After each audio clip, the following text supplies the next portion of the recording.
Welcome back to Reflection of Memory.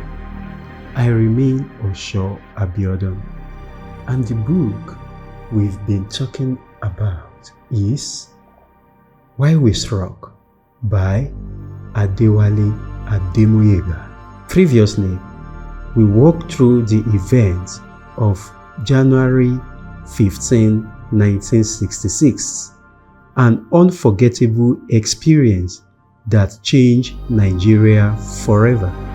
But what happened after the bullets stopped flying? In this episode, we unpack the messy aftermath, the rise of General Ironsi, and how the seed of deadly counter-coup were sown.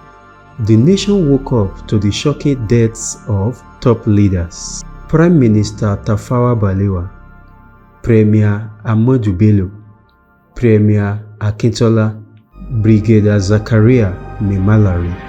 There were radio announcements by Major Ifajuna and others. However, the coup failed in the eastern region.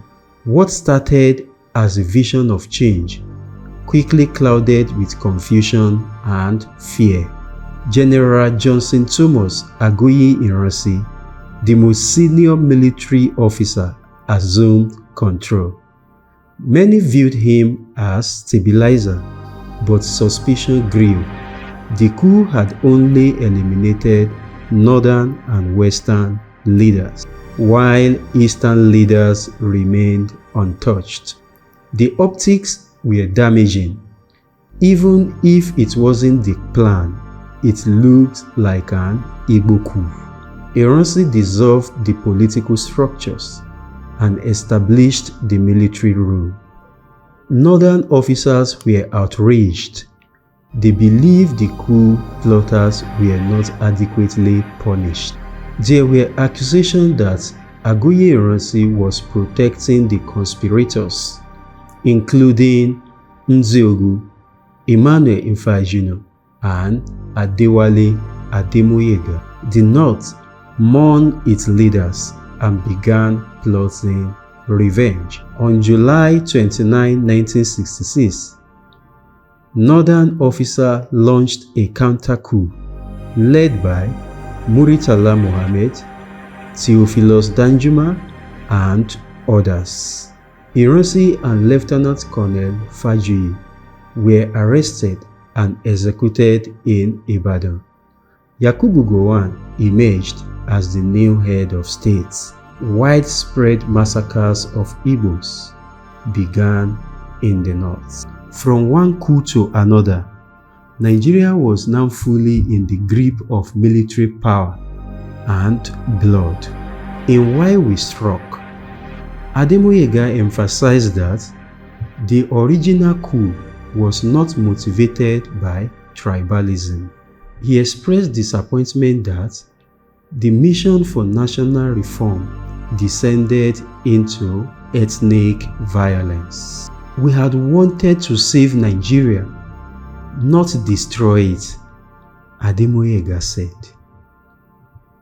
The events between January and July 1966 marked the beginning of deep and persistent mistrust among different ethnic groups. It revealed the fragility of national unity and underscored how quickly ideas can be hijacked by perception. The narrative of a tribal agenda overshadowed any patriotic intentions. Sadly, this set a precedent. Military intervention would continue, and ethnic consideration would repeatedly trump national interests.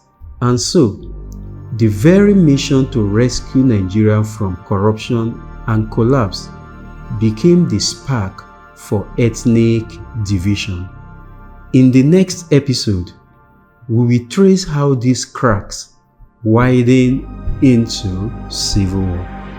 Thank you for always joining in. I remain your host, Osho Abiodun.